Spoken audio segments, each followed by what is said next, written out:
People who've interacted with a psychopath. What made you realize they were one? Before we start, don't forget to subscribe to the channel so you don't miss the next videos.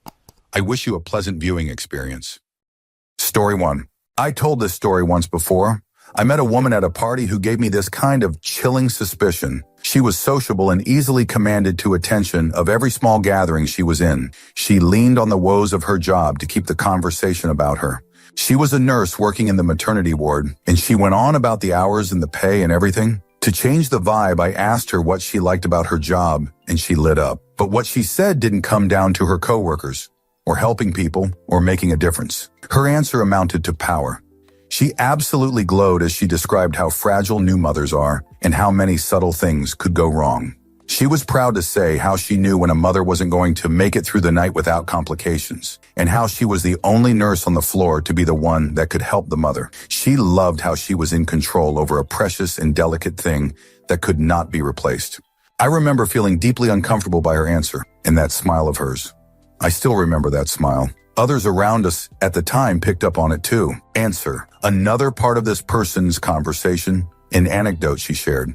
She was in choir in school and wanted desperately to be in the advanced classes. She auditioned but was rejected. This led to her taking private classes. In her senior year, the chorus teacher died, and it was a major upset in the community. She auditioned and was chosen to sing at the teacher's funeral. On paper, while writing this, it seems odd but otherwise harmless turn of events, albeit grim and unfortunate. But it was that smile she had when she told that story.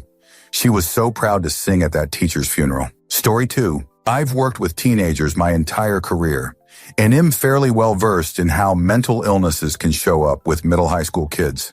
We had one kid, let's call him Evan, not real name. I generally understand why kids are popular, but this kid befuddled me. He wasn't charismatic in the hallway. He wasn't a party kid, he wasn't athletic, he wasn't funny, and he certainly wasn't kind. This kid always had fanfare and would pick out one other male peer and essentially friend love, bomb them. He'd build these emotional bonds with them and then totally use it for his benefit. He would pick a teacher and mercilessly torment them. For example, for creative writing, he wrote about how a character in his story named Kevin, again, not real, but very close, had gone to a teacher's house that happened to have a dog like the teacher had, and he wrote graphically about how he tortured it, not eliminated, but tortured it. Had changed details just to tease enough and say he was mimicking Vonnegut or something like that. When he got disciplined for it, he had the current favored male peer talk sense into the teacher. Yeah, this friend ended up getting suspended BC. That talking sense just was threats to protect Evan. When the friend came back from suspension, his mom asked everyone to try to keep him away from Evan. Evan got in no trouble, BC. He didn't think this friend would get aggressive. Yes, he did. It was constant, and eventually he was placed in my class. He tried the old essay to scare the teacher thing again. He wrote about how a character not named Evan, but something mighty close, knew where a teacher that sounded like me lived and was planning on burning my house down with her entire family in it. The next day, I read it out loud to the class and asked them to give him feedback all together during class. He didn't like that at all, especially BC. The girls who knew nothing of this drama before were horrified and deemed him a creep that they didn't like. He ended up moving the next year, and he is an adult, 18 now. Every now and then I Google his name, BC. I truly don't know what damage a person that operates that effectively can do. Answer, yes, teacher here, and also taught a psychopath. This particular one love-bombed the teachers while tormenting his peers. However, once the teachers got to know him, they absolutely dislike him. Bleeding heart-type teachers, who always stood up for the troubled kids, would unequivocally say he was a horrible person. I was shocked to hear them say that because he seemed so nice when I first taught him and was a leader in the classroom. My first sign something was wrong was when none of the girls liked him. He was a mature-looking, handsome, well-developed middle school boy who seemed 100 like the kind of guy they'd all have huge crushes on, but they all dislike him and got uncomfortable when they had to work with him.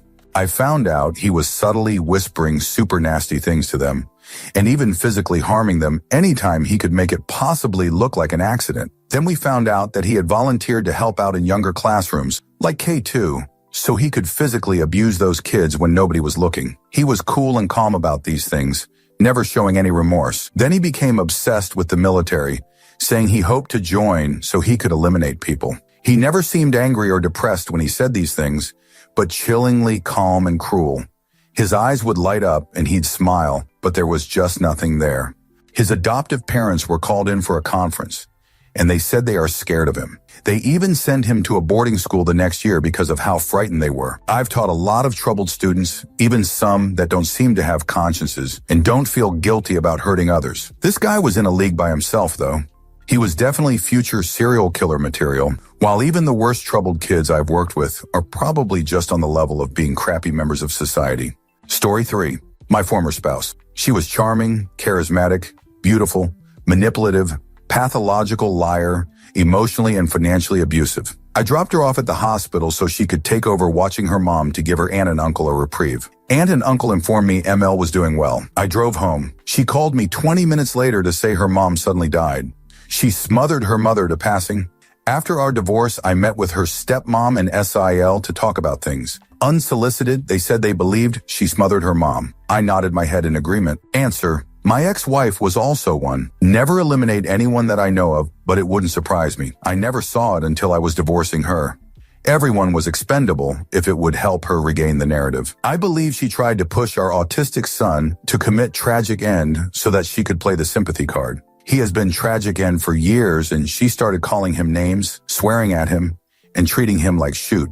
She openly told everyone he was the reason why she attempted tragic end, because he told her he wished she was dead while angry. Story 4. Used to work as a mental health nurse, so saw people with diagnosed psychopathic traits. The thing that got me were their eyes. They could have the most brilliant, dazzling smile and have a contagious laugh, but their eyes were just flat, empty, lifeless. Sent chills down my spine every time. Answer: I was going to say, you can often tell with the eyes. My childhood friend has a best friend who is a psychopath. He has dead eyes. He has been involved in several violent events, knocking out someone who was ostensibly a friend, hitting a disabled person in the head with a knife on her.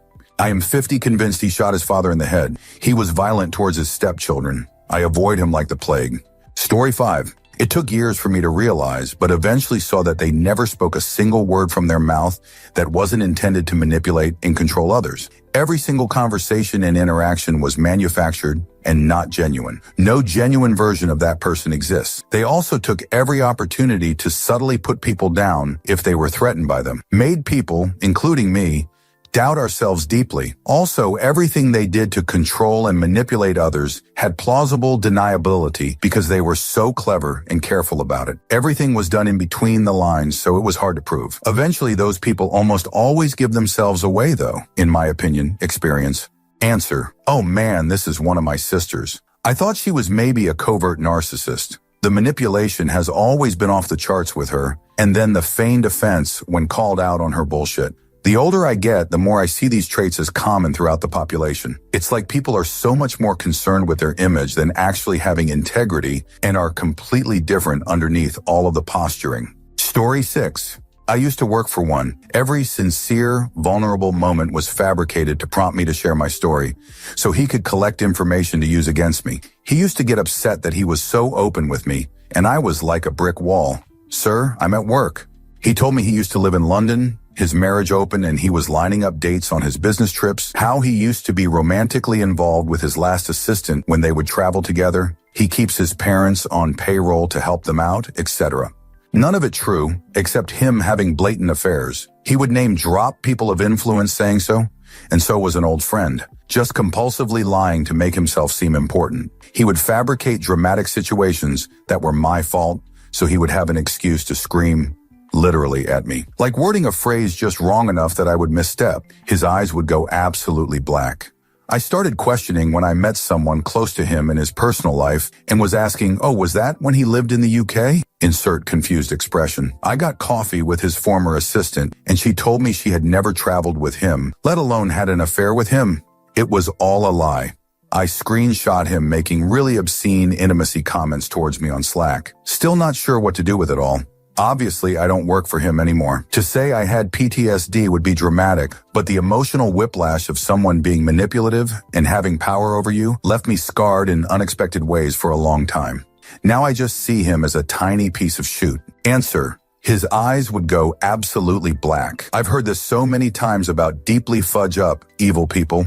I think it's a more biological, only a lunatic smiles when they're angry. One of the only things a person can't fake is pupillary response. Our eyes dilate when we see something we like. When a human being who is not completely fudge pathological is angry, looking at a person they're intimidating and get to scream at, they're not having such a good time that their pupils are blown like the rest of us get with intimacy and certain substances. Story 7. I have a sibling who is a psychopath. They are just empty. They try thing after thing after thing to fill the emptiness and move on to harming people or themselves when they can't. And there's an uncanny valley quality to them because of the emptiness. They do not respond in a normal, expected way to anything. They are cold, like someone doing an impression of a human.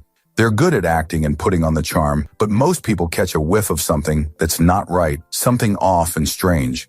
So most of their relationships are entirely superficial. It's very much a you know it when you see it situation. You know in your bones something is wrong and your brain says, run, even if you're having a totally banal conversation. And they have always been like this. They've just gotten better at acting to fool whoever they need to.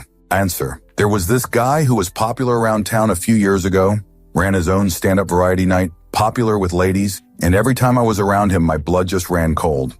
He could charm a room and had good comedic timing and could banter with anyone, but something just felt wrong in a very dark way. He wound up dating one of my good friends, against my advice and later my pleas, and did horrible shoot to her. She wound up going public with it on social media, and a whole wave of other women came forward. He was grooming high school girls, cheating basically nonstop, and abusing whichever partner he was dating, Red moving into mooch off of.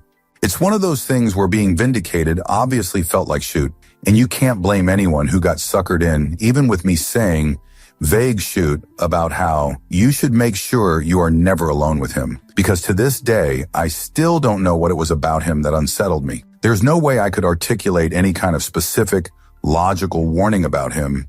He just felt off, and vibes-based discrimination seems like at least as dangerous of a path to go down. Story 8.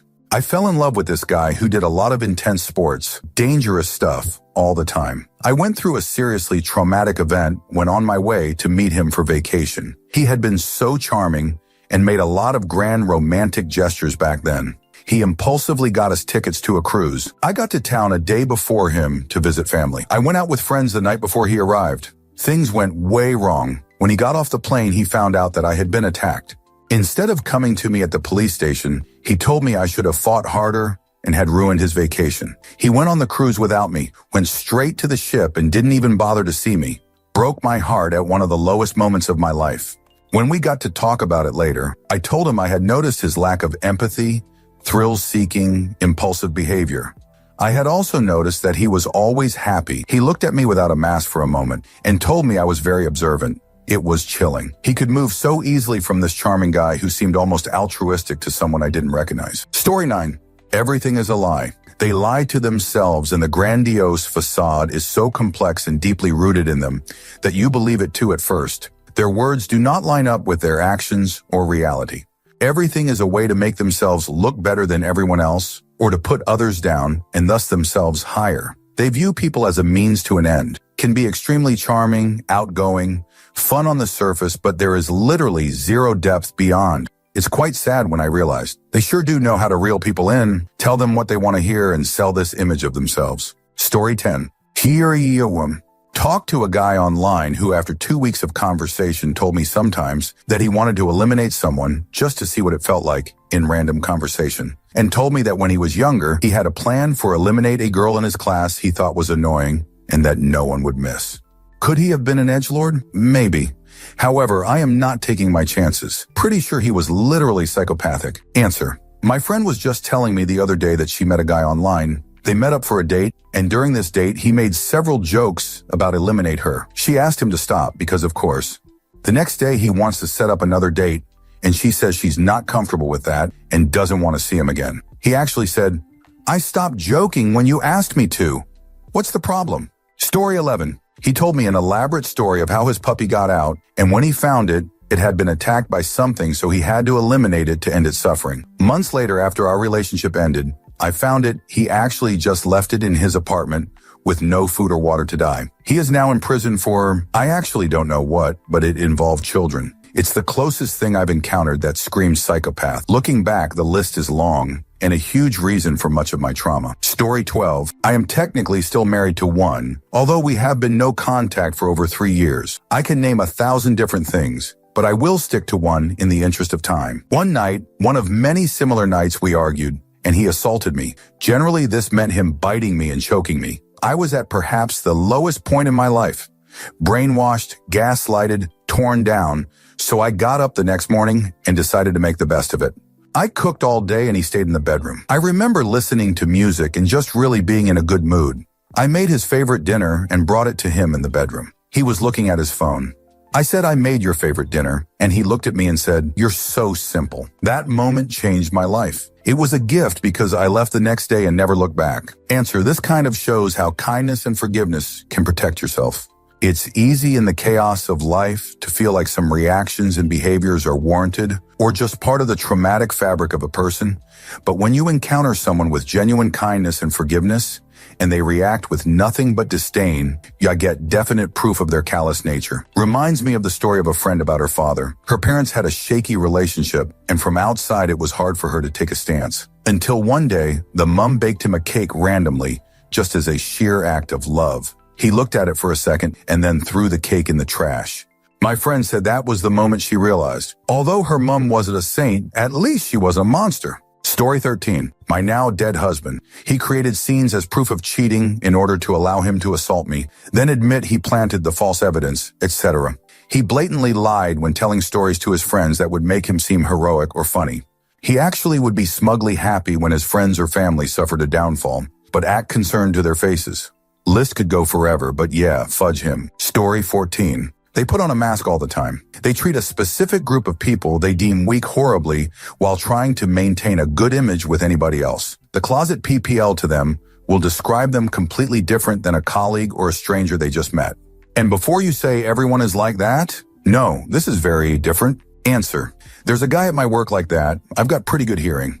He came in once and said something to Adam, not his real name, and laughed with him at something, or more likely someone. Then he walked by my desk, talked trash about Adam and told me he only talked to Adam to laugh at him and egg him on.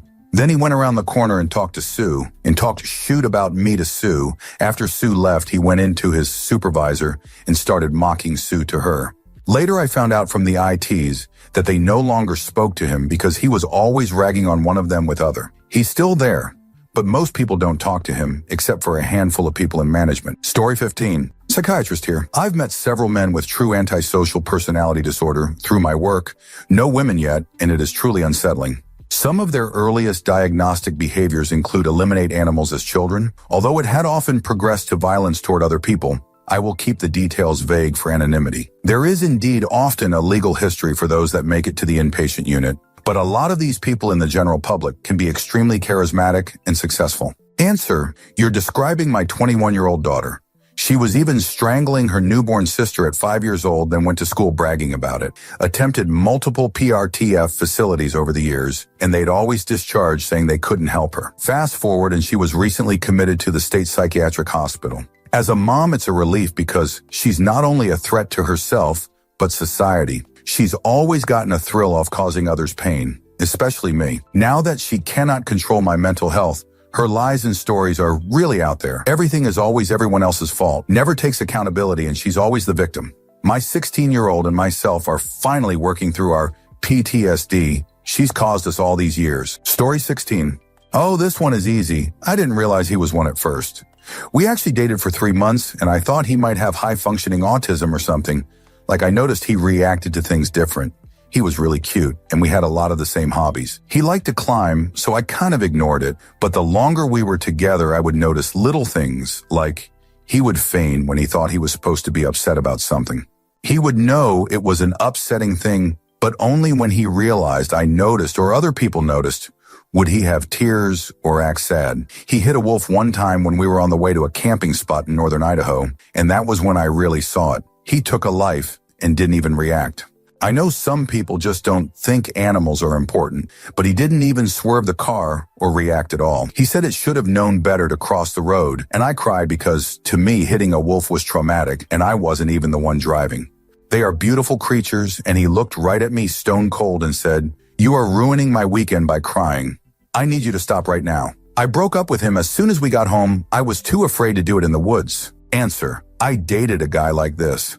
I thought he had high-functioning autism as well, but I was wrong, and I apologize to people with autism for thinking that, as they are some of the most thoughtful people I've met in my life. I was with him long enough to have a few different examples. I caught him practicing facial expressions in the mirror a few times, which was odd, but the most disturbing time, though, was when he was reenacting almost verbatim our conversation from earlier in the day, when I told him a friend of mine may have breast cancer and I was really worried. He was quietly repeating the lines he and I had said to each other, mostly focusing on pretending to be me. He was very, frustratedly confused about my dog. Jealous even? It's the only way I can describe him when I had to leave to take care of her, chatted about her, or interacted with her when he came over. Twice he felt comfortable enough to ask me why I'd invest in an animal that doesn't add value or benefit my life in a practical way. It's a waste of time and money. When I explained that I loved her and her existence was valuable for its own sake, didn't make sense to him. My dog wasn't affectionate to him like she was with everyone else, but she wasn't afraid nor aggressive towards him. However, I did keep an eye out. He had a family dog growing up and never experienced a dog attack either. We were walking down the street one evening to get dinner when we came upon a bad accident. A bike courier had been hit by a car. The groceries they'd been delivering were even laying in the courier's blood that had pooled onto the road, and the courier was still on the ground while paramedics were working on them. It was extremely shocking and sad, to say the absolute least. People around us were crying and praying, and because the police had blocked off the entire intersection, we had to turn around and walk a different way to the restaurant. I remember this next interaction between us vividly, and it scares me to this day. I'd openly expressed worry, sadness, fear, and hope for the person laying in the street, but in a very deadpan tone of voice, my ex coldly stated how incredibly inconvenient it was that we now had to reroute to the restaurant, going as far as to say he didn't understand why everyone's this upset about something that's at most really annoying. It's not like they know him. I looked at him in disbelief, expecting him to at least look angry, which would have been bad enough. Instead, he turned to look me in the eyes, and I saw the most empty expression I'd ever seen on a person. It made my blood run cold, like every survival alarm inside me went off all at once. The sheer indifference and lack of empathy was so palpable, and I think he knew that I seen through him, because he finally looked upset. Only it was towards me, and told me that I better not let this ruin our evening, took my hand, and basically dragged me to the restaurant. These were the most darn. We broke up after the car accident, but there were lots of little things that I could add to the list that make sense in hindsight. However, I think it's important to end on how extremely normal, even charming, their behavior is 99% of the time. Even if you've just met them and they seem off to you, you don't really have any evidence to support it until they say or do something off, which ends up happening after you're already well within their circle of influence. And if you're already close enough to them to see or experience an instance of troubling behavior, you're more likely to clock it as a quirk of theirs, a miscommunication, misunderstanding of yours, etc., and give them the benefit of the doubt because, well, up until that point, they've been nothing but normal, funny, nice, cool, even generous to you. They're just a little weird or particular. Story 17. Dude had a couple people bowing down on their knees in front of him, praying through him to Jesus or something. He was really good at reading people and manipulating them, Charles Manson type stuff. Story 18. I like to think I'm pretty good at reading people, but they'd stare at me sometimes when we were in bed together, and I'd simultaneously feel like they cared for me and that they were about to attack me at the same second.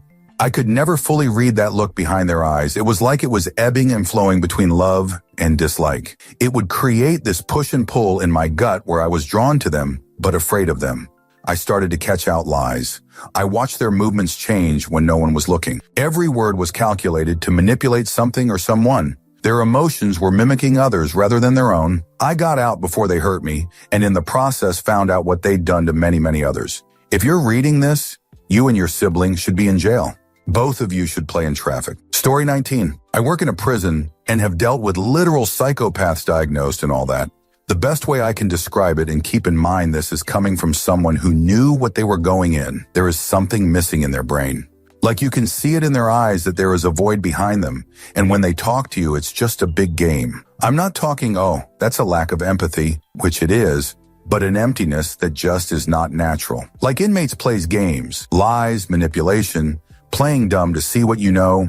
It's part of their world. But with them, there is a lot of deliberation and measuring in their interactions with you that just doesn't exist with regular inmates. Like, they are sizing you up, and man, you got to be very aware of what they are doing and just go along with it, sticking to policy, procedure, and your job. They love control, and they are trying to get some of it with you, and you have to not allow it. Story 20. I lived a few years in a state mental hospital where I lived on the same ward with one. She outright said to me that she was a diagnosed psychopath, but in reality, that's not a diagnostic term. She most likely was diagnosed with antisocial personality disorder. Anyway, she would say or do anything as a means to an end. If she wanted something, she'd go for it. Relationships, intimacy, cigarettes, clothes, food. Everybody and everything was dispensable to get what she wanted, and often at a moment's notice. A lot of the patients had been used at some point by her for something. Another fun thing about her was she would self-harm by swallowing objects. She had a ton of deep scars on her stomach where they had to surgically remove potentially deadly items. I watched her as she swallowed long wires she had dug out from the patient phone, and she once swallowed the batteries from my CD player when I wasn't looking. Good times. Story 21. This was about 12 years ago. I may have met more, but I know I've seen one who received a diagnosis. He came in with handcuffs in, and the resident psych pointed and said, "Actually diagnosed about 5 years ago."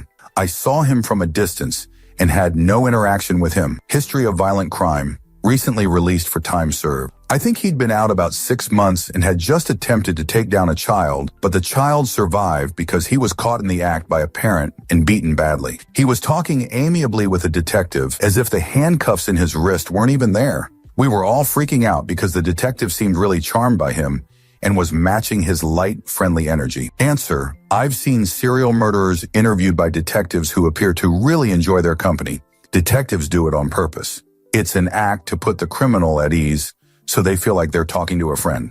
Then court day comes.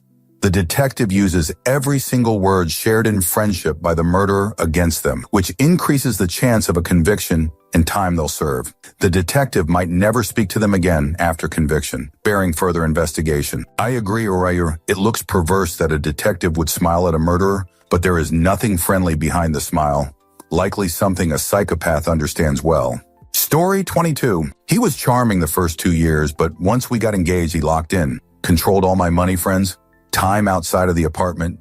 It took a physical altercation that I successfully defended myself from to escape. I mean, he had everything from me possession-wise and social-wise. It happened so fast, too. When I got away a few years later and he did a week in jail and some anger classes, I saw him again, and he smiled and came up to me like nothing ever happened. I literally stared him dead jerk in the eyes. It was a public Panera Bread, and just said firmly, nope, and left. And he didn't follow me. That was years ago. Story 23. Years and years and years ago, when I was in my early 20s dating, casually I met up with a guy who was a highway patrol police officer. He had previously worked in intelligence for the Air Force and was telling me various stories, but what got me was his story about his favorite thing to do at his current job. He told me his favorite shift is the morning shift, as it is during the peak morning work traffic, and he loves to look out for people who he can tell are in a rush. They aren't breaking the law or speeding per se, but he can just tell that they are running late or have something very important on, so he will pull them over and take as long as possible to run all their information, fudge them around and create more stress for them. He had the widest smile, and his eyes were just manic as he was telling me all this. He finishes it off with something like, "Yeah, just knowing I've completely fudged up someone's entire day brings me more joy than anything in the Air Force." A tiny example, but I'll never forget it. Story 24. I work at a residential psych unit. A guy lives there who was found NGR for eliminate a family member 20 years ago. Supposedly cured of his psychosis, he was allowed to step down. The day he came, he was so superficial and scripted and fake charming. I was like, nope. Has a psychopath who convinced everyone he had plant substance-induced psychosis. Story 25. Watching them learn how to mimic genuine empathy, then weaponize it. Just this one person, though, fortunately. Story 26. Former manager. I realized that he would literally work me to passing, and his only problem with that would be finding a replacement. 17 people in that company left within 6 months of him joining. People were crying at their desks. He implemented a ban on the dev team communicating with the marketing team. He secretly has our IT systems modified so he could read our emails and use that to attack us. Imagine feeling like someone's knee is on your throat all day, every day. That struggle to breathe, the weight crushing you. Several of us developed anxiety and depression as a result of working under him. There was a time after a group of us had quit that we started discussing retaliation. Nobody said the actual words, but we all knew what we meant. Even though I very much wanted retaliation too, I convinced them that our best retaliation was to move on and be successful. As it happens, 13 years later, I am working with two of the same guys and we're absolutely smashing it and working in a great place with great conditions. But I still have to convince myself not to find him and retaliate. Story 27. This person hasn't been diagnosed, but I strongly suspect she is. She can be very charming superficially, good at ensnaring, luring people in, and very believable in spinning a good story to get people to side with her and believe what she's saying. She has very limited emotional range. It's just fake happiness, contentment, and rage. There is nothing in between. Can also fake cry on command, which I find very disturbing. She does it to the cops whenever her partner and her have had a DV incident. I usually believe most women when they say they are victims, but not her. She is cunning and evil. She has gotten away with her behavior her whole life, and I don't see it changing. She knows how to manipulate people into bowing to her demands, and if they don't, she flies into a rage where she attempts to physically harm them. Also, if you don't side with her, you're against her, and she will launch a campaign into smearing your name and reputation. Story 28. They are incredibly selfish, but they don't make you feel they are being selfish. Instead, you eventually see they don't care about you, and that when they do nice things, it's actually for themselves more than you. You are easily ignored when you have no value left for them. I suppose that some of these people are good in that they can move on from you and you can just completely forget about them, even though you are related. Story 29. My mother. She's very good at hiding herself, very charming, smart and pretty. Appearances are the most important thing to her. I'm her oldest child, so I was the one that got the most abuse. We are 3 daughters, all smart, never got into trouble, never did substances. Yet she loved to make up stories about us to other adults about how bad we were, right in front of us. Honestly, don't know why. Wouldn't you want people to know your kids are great? It got to the point that we would call her out to her face while she would say her stories. She also disliked my husband just because we are high school sweethearts, and I quote, "He's a lower class than we are. She's all sweet around extended family, and no one really sees who she really is. We are low contact now because of her hatred of my husband and horrible things she's done to him. I've started to tell a select few extended family how and who she really is. I'm tired of everyone telling me how amazing my mother is. No, she is not. If she wasn't married to my dad, I would never speak to her again. I know this is late to the thread, but it felt good to get it out there." Story 30. I think for me it was how charming, outgoing, and kind he was to others. One time we went down to the woods by our houses, and I found a wild rabbit with a bite mark in it, but it was still alive. I picked it up and was trying to wrap my sweater around it. During this, I kept the rabbit on the floor on top of my bag, and he shot it dead, right there, in front of me. While I was trying to save it, he thought it was the funniest thing ever, and that was the day I decided to leave. Story 31. I was told prior to meeting them that they were diagnosed with psychopathy. It was a situation where they were talking to my coworker, and I was supposed to observe. It was like seeing through glass. The person was there, but there was no substance. The words and mannerisms were right, but there was no personality. No source. It's hard to explain. Story 32. I am diagnosed with antisocial personality disorder, commonly known as psychopathy. The way to catch a psychopath is in the details of what they tell you. We ASPDers like to come up with elaborate lies to paint ourselves in certain lights. You might not focus on the details because you trust someone, but you need to do that when someone has ASPD. The tiny details will be inconsistent or won't make sense. Focus on them and make the psychopath explain them. Story 33. Extremely manipulative, everything self-serving, but can spin a story any which way to get what he wanted and have people be very loyal to him. He was smart and could adapt and play almost anything to his favor. I think looking back, it was the only thing that really excited him.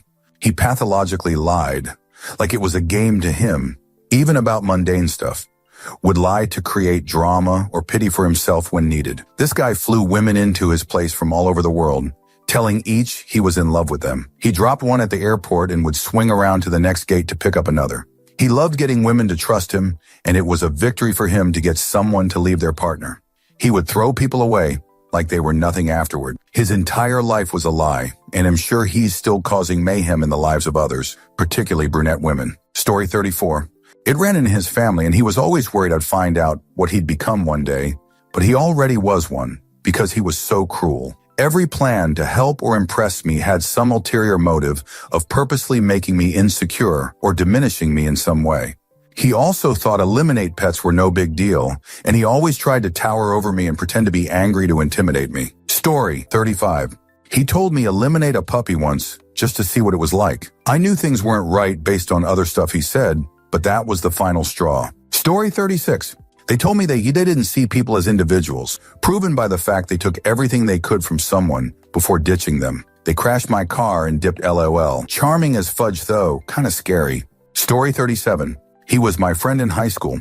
He literally saw himself as an apex predator. He was kind of a weird guy in general, but it was high school. We were all a little weird, but he was one of the most selfish people I've ever met and would creep out any girl we got near. He would always make jokes about how he could just eliminate someone if he wanted to, and they wouldn't be able to do anything about it. Anytime he tried to be emotional with someone, it always felt really fake and forced, and it was typically an attempt at manipulation. Honestly, he was a fun guy to talk to when we talked about video games and such. But being a teenager, I just completely ignored so many red flags. It wasn't until college, when I was doing a research paper on psychopathy, that I had an oh my god moment of realization. Story 38. I was in a lab group with the guy who dressed up as Batman and eliminate a bunch of people in a movie theater. I never realized it. He was worthless as a scientist and didn't make a single contribution all semester. It was to the point that 2 of us in the 4-person group went to the professor. He would just stare blankly when I'd yell at him for not putting in the work. I was patient at first, but it wasn't shyness or even ineptitude. He was just in his own world, and nothing else was real to him. I've met a few more psychopaths and killers since then. When they see a person as a thing, it's like being yelled at by a rock. They don't really see anyone as much more than meat. It was the class where we drilled holes in rat heads to control their brains, so his chosen branch of education wasn't exactly helping his condition. Answer: it was the class where we drilled holes in rat heads to control their brains, so his chosen branch of education wasn't exactly helping his condition? You know he chose that class specifically to be able to do just that, right? You can be certain he checked the curriculum for various fields of study and for areas of specialization to find classes like that, where he could have those kind of outside the norm, normal boundary violating experiences within a socially acceptable framework. I'm not surprised to hear he was useless as a scientist, because I'm sure that's not what he cared about in that class in the least. Story 39. My son. From day one, he was incredibly difficult. He never really had specific cries for things like my other children. I was always guessing what he needed. His sleep was terrible, so my sleep was terrible. He was impossible to teach. He loved to throw toys, so I made a consequence that any toy thrown gets out in timeout. They went in a clear bin. My thinking being a normal 3-4-year-old would dislike losing his favorite toys and stop throwing them. Nope, it wasn't even hard to earn them back. I can't recall specifics, but things like getting dressed on time in the morning, brushing teeth, etc. He just didn't care. Then he started torturing animals, but carefully, and his cruelty was always so carefully done that there was never any proof. He was fudge brilliant, reading biology textbooks at 10, that kind of thing. I took him to therapy. I asked for help from the state. I tried to find ways to have him committed, but there was literally nothing I could do. There was one private hospital I found that could take him and wasn't one of those questionable abusive ranches, but they charged 4x our annual gross income. His dad and I separated so we could keep the kids in separate homes at all times, protecting his siblings as much as we could, though we later found out it was too little too late. Eventually, his siblings reported their abuse in a way that could be prosecuted, and there was enough documentation from the school, and he went to juvenile. I relinquished my parental rights to the state and got restraining orders for the whole household, including the kids too scared to report. It's a horrific thing for a family, and there really isn't any support in the U.S. for those who have to survive it. Answer: man, I wish this is what my mother did instead of helping my brother get away with the shoot he did. He is a prime example of a psychopath, and my mother is a top-tier narcissist. He did all of what you've said and became an extreme intimacy predator by the age of around 6. Like my mother would not do anything but encourage him to be intimacy, as in her words, it's normal boy stuff. My own full-blood brother genuinely trying to get with me and tried to watch my mother have intimacy and wanted to get with her. It was daily for me to be touched and attempted to have intimacy by my brother, and I can't even remember life when I wasn't being touched daily by him. He would watch me shower, get dressed, and would frequently self-care to me. He would follow me, touch me, and start touching himself before loudly listening to adult content and self-care. I can't say enough how extremely low his vow is on women. He believes they are slaves to men, and men should and can do whatever they want, and they have no right to make him do any housework, because that's a woman's job. My mother blamed me for everything he did to me and made my family have an extremely uncomfortable feeling around me. I knew they were talking shit about me and genuinely did not like having me around, because of trying to reach out for help. The love bombed him even, and without fail got him whatever he wanted whenever he wanted. In my mother's very own words, I can't have mental disabilities because my brother has them, which she's desperate to say is autism, ADHD, OCD, and some other BS combined that make him mentally ill, but is very, very clearly a psychopath. It's painfully obvious, and he does not hide how he feels about entering. He thinks he is an alpha male and can control everything and do whatever he wants. Entering she didn't like, I couldn't have. But if she'd like it, I could have it. Never got new cloths from her, only my grandma. Most of the time, I had to beg her for more underwear and socks while she poured her money into her son. She never disciplined him, and my whole life I have only seen him once attempting to wash dishes. My mother had to pay him to take showers. She would clean up his room and do his laundry and made me clean up any messes left by him. My brother will trash a room within only a few hours of it being deep clean. His last home he was living in ended up condemned, and all his belongings and his GF's belongings all were dumped due to how bad it was in their home. Not to add, they had a child and almost eliminated due to the severe smell of their house. He heavily abuses his GF and constantly cheats on her. My mother is extremely jealous of me and constantly basically drools over my body because, in her words, I have the body of a model, and genuinely talks a lot about how big my boobs are and how evenly proportioned I am. I've genuinely come to my own conclusion that my mother groomed my brother, and eventually, once he got old enough, ANF hit puberty, started having intimacy with him, as every single thing she does for him and will do for him is downright horrendous and will not disown him because that's her baby boy. No matter what he does or has done, she has always protected him, but caught against me when I tried to get help. I was denied any mental help or care by my own mother until I was in 10th grade, and by the time I saw a psychiatrist, I had went inpatient due to a severe mental break. I was then diagnosed with severe depression and anxiety, PTSD, and pretty bad insomnia. Still told to this day by her, it wasn't that bad. She took to the sky with her son's mental health and prioritized it over everything, and gave him the mindset that he's a mental carrot and needs to be babied at all times. I was her personal maid. She refuses to apologize and always tells me she did her best. When daily I was having breakdowns about being touched in violation by him and begging my mother for any sort of help, and every time I told her any ring, she ignored me, and then later on would encourage him to keep doing it. She is extremely lazy and would lock herself in her room for hours on end when we were in elementary school, and if she didn't see it happen, oh, well, that means it never happened according to her. Every time CPS got involved and I spewed my guts out, my mother talked her way out of it by pure lies. Even had my own grandmother tell the CPS dude in the written report of just being dramatic, and they all know I'm doing this to get him out of the house. In her eyes, she will never be the bad guy, and it will never in her way be her fault. She can even admit to me that her son is a predator to children and any woman walking and talking, while also being so extremely physically abusive and manipulative and just downright a horrible human who, to a regular person, would want to be rotting in prison and away from harming people. I apologize for the long rant. Seeing this comment makes me feel so warm and happy to see a mother doing the right thing, knowing that's what my mother should have done and still refuses to do. Bless you, ma'am. Story 40.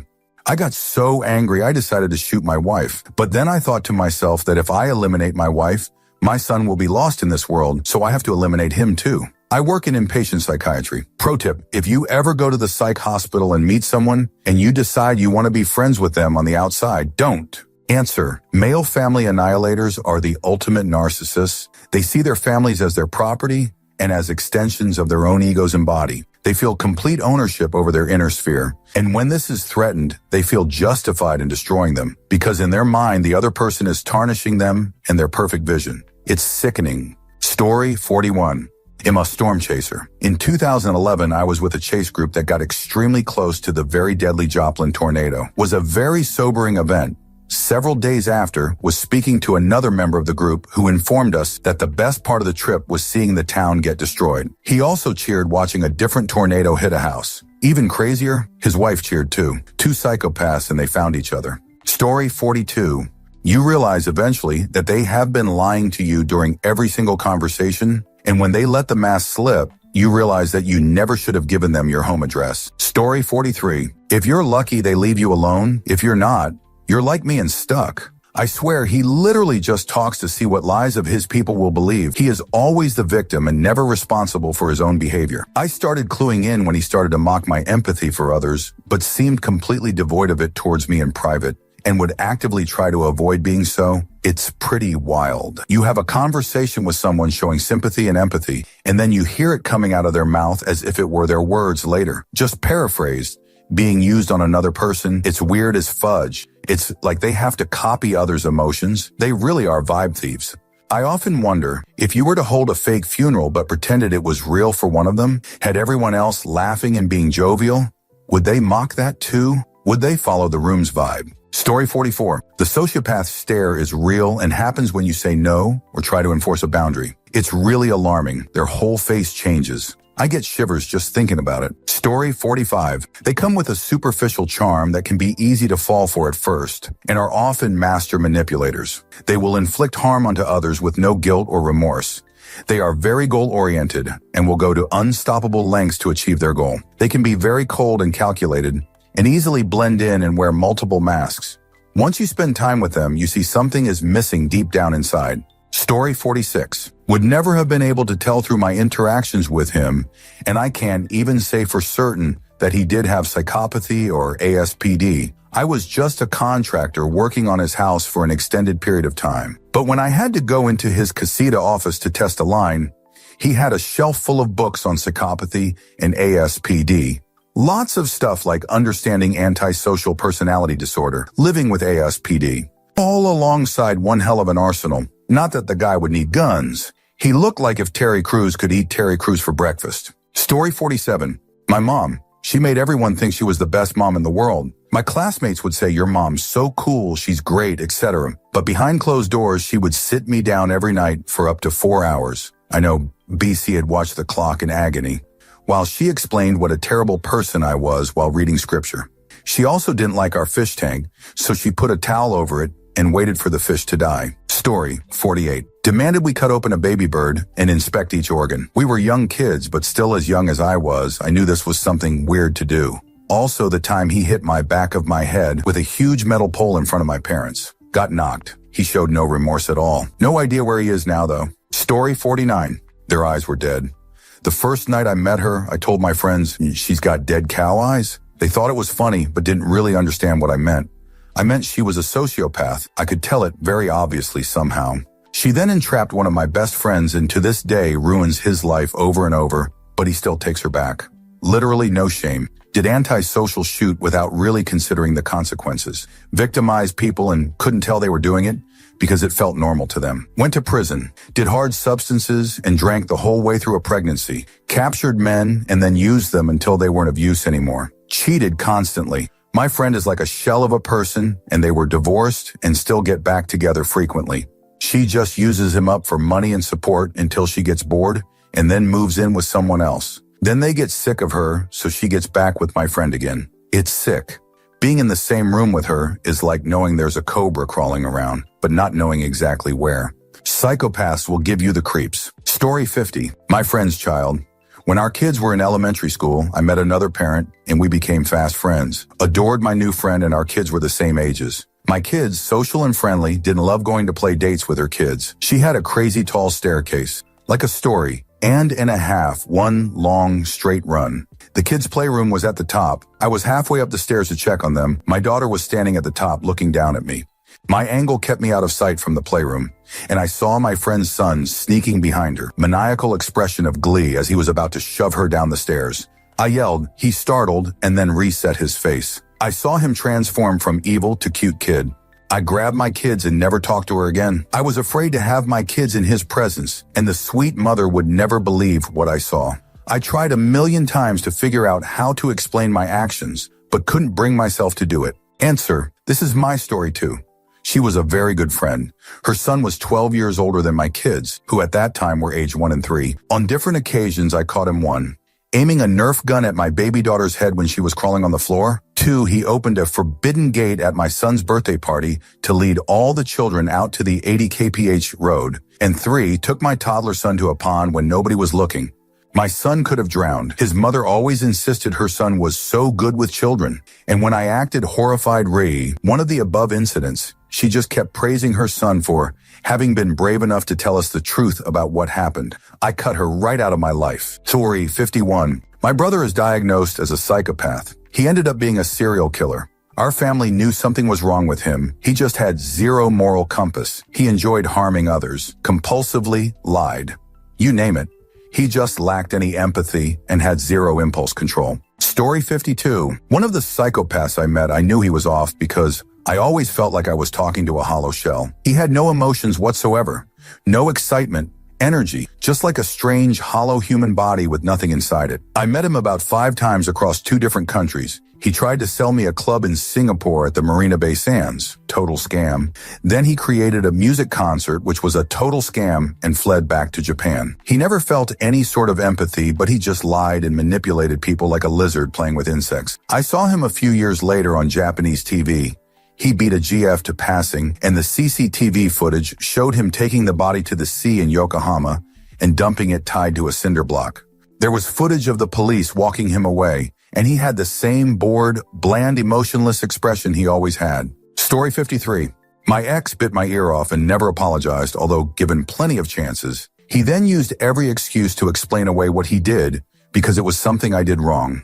Story 54. Dead eyes. Not tired or blank or dissociated eyes, but just nothing there. Nothing behind their eyes at all.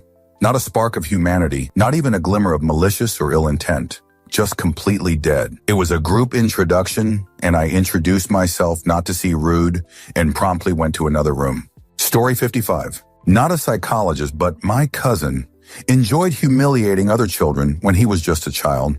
As a late teen young adult, he clipped the tattoo out of his ex's skin with a nail clipper.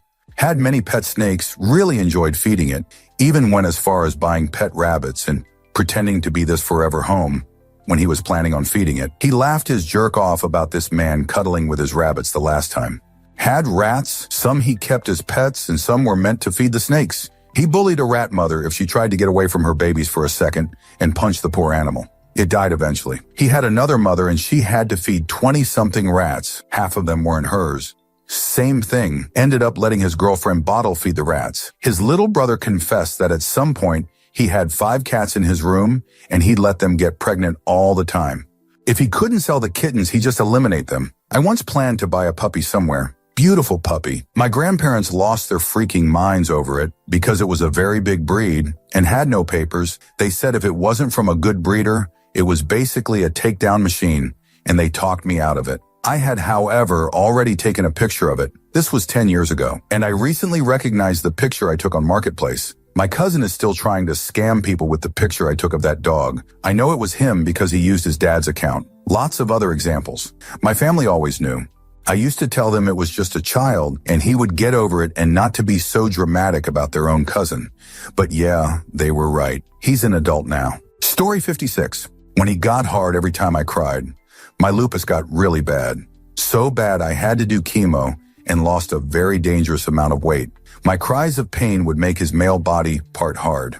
I was insecure and didn't think anyone else would ever love me, so I gaslit myself into being flattered by it. I wish I could hit past me with a frying pan. Story 57. My aunt. Growing up with her, it was just, oh, that's just Aunt R. I didn't realize that my instinct to never believe her was because she was a dangerous psychopath narcissist. Like, oh, she tells you to come give her a hug because you've got her blood running through your veins. But you can feel that she doesn't actually love you. She just wants to reinforce that family connection.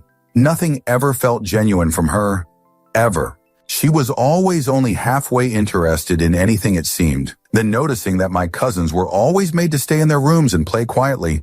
Then noticing that she was always so rude to waitstaff and customer service people. I disliked being out in public with her. And like, why is my 8-year-old cousin teaching me to pluck my eyebrows the way her mom taught her? Because my aunt told her she was ugly and needed to fix her unibrow if she was ever going to catch a man at 8 years old. When I was in high school, she disappeared. We thought her husband eliminated her. She popped back up again in California a week or two later with some biker guy she knew from high school. She came back for her youngest child and to sign divorce papers, and then she and her son went back TK California for maybe 6 months to live with that guy before he got sick of her and sent them both back. Apparently, it was pretty bad. My cousin was very young, but said it was an outlaw MC, and he was basically left to his own devices while his mom got fudge up and partied with him. There were lots of small, awful things she did, like shutting her car door on my other aunt's dog and breaking its neck. But the next truly awful thing she did is ignoring the signs of abuse on a little girl she was babysitting, who was later taken down by her abuser. This was probably a decade after the California incident. She was remarried, and her husband had 2 daughters, B and H, and 2 granddaughters, C and A. She used to babysit the granddaughters. One spring, B, the mother of both granddaughters, started dating a new guy. He was on meth. The mother B started doing meth. He told B that they should split childcare duties to make things easier. He said she should take care of the older one, A, and he would take care of the little one, C, who was just 2 years old. Long story, less long. During the weeks that he was caring for her, he was actually doing extremely fudge-up shoot to her that left behind physical evidence that anyone else caring for her would have seen. A few weeks into this arrangement, the boyfriend take down C. My aunt told my mom after the fact that she had noticed things like C was missing toenails or had rectangle patches of skin missing from duct tape being pulled off, and she didn't think anything of it. Her and her husband tried to get custody or visitation rights for the older granddaughter, but the judge was so appalled that my aunt had had the opportunity to help and chose not to do anything that he denied their request and said, as Bio-Dad could decide at his own discretion how much access they would have to her. Shortly after all of this, her marriage had reached the minimum length of time to be considered for equal marital assets or whatever for a divorce, meaning she would entitled to half even if she came into the marriage with nothing. She filed for divorce and accused her now ex-husband of really harrowing abuse,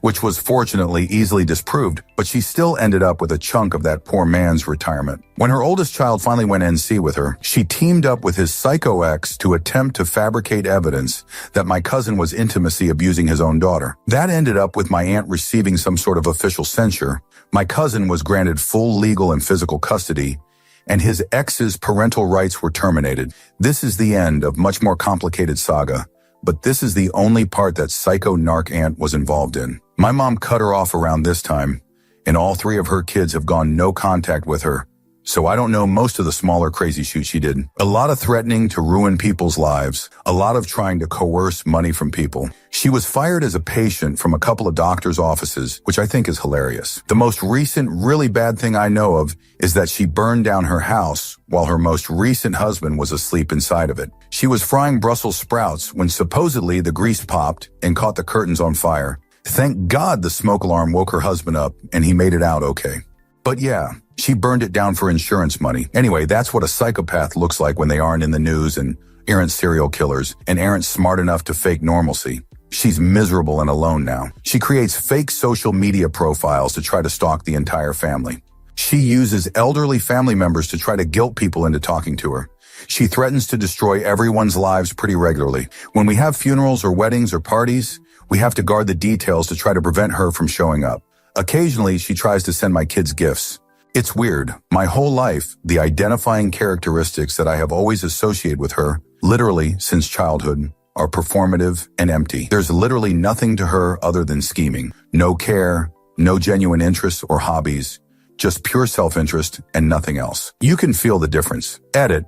I just remembered the time Aunt's daughter went NC with her, so she tried to break apart my cousin's marriage, destroy her relationship with her in-laws, and contacted CPS multiple times trying to get my cousin's kids taken away. Edit 2 with a few more details and copy-pasting from another comment just because she was just so casually cruel. She used to run over animals in the road all the time. She would always say, "What?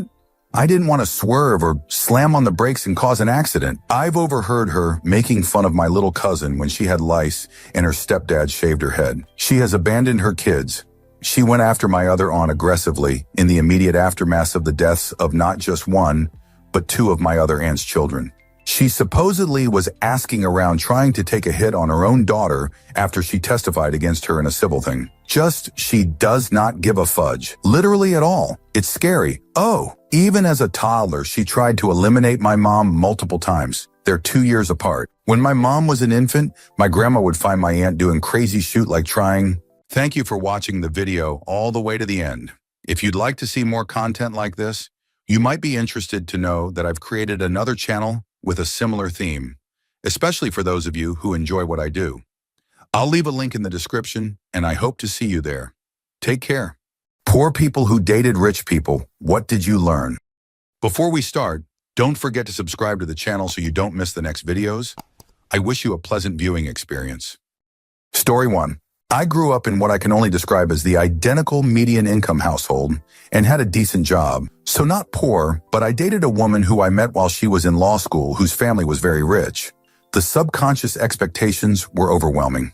I would plan a little surprise and she would expect something like a trip to Europe. She wasn't trying to make me feel bad. Her expectations were just so high from the world she grew up in. Answer, not me, but my cousin. Back in the 90s when we were teenagers, she briefly dated a rich boy whose school was near the shopping center where she and her friends would hang out after school. For her 16th birthday, her parents bought her a really nice watch, and when she was showing him, he was all, "I can't believe they didn't get you a car." Spent the day going on about the car he got for his 16th birthday and how a watch was nothing. She was devastated, and they broke up a couple of weeks later. Story 2. That they are often insulated from the experience of peasant life. I was working 12-hour shifts in an industrial kitchen trying to save up enough for my next semester of college. Her friend, whose house had a fully stocked kitchen that only the staff ever used, heard that I was working to pay for school and therefore could not take time off to go on a vacation. She took a moment to think about my situation, looked concerned with her furrowed brow, and then finally asked, "Why don't you just tell your parents? School is a good thing. Of course they'll want to pay for that." Answer, this reminds me of a friend my girlfriend at the time had. Perfectly nice woman, but wholly out of touch. Similar situation, bunch of poor college kids talking about their financial issues. This woman sympathetically suggests that everyone just ask their family to sell part of their mountain. Yes, fudge LOL. How could we ever forget the family mountain? Edit, also just realized that this has nothing to do with dating someone rich. Story 3. A lot of people want to pretend to be their friend and take advantage of them. Like a lot. They assumed I was doing the same and would talk openly about it to me. It was honestly disgusting. Story 4. I learned how to play golf. Her dad always wanted to chat with me about my future, plans, business opportunities, college choices, etc. And he always wanted to discuss these over a round of golf at the country club. I really dislike golf. Also, apparently 100K means nothing. Dude literally offered to buy me a new Mercedes and have my old beater truck disposed of. Answer, my experience sans the Benz offer. GF's dad was a founder of a massive engineering firm. I was a teenage dirtbag from social housing with no direction in life. Met her at a friend's party and immediately hit it off. He took me to his golf games, client meetings, and social events and had some of the most meaningful conversations I've ever had with a human. Told me what books to read and what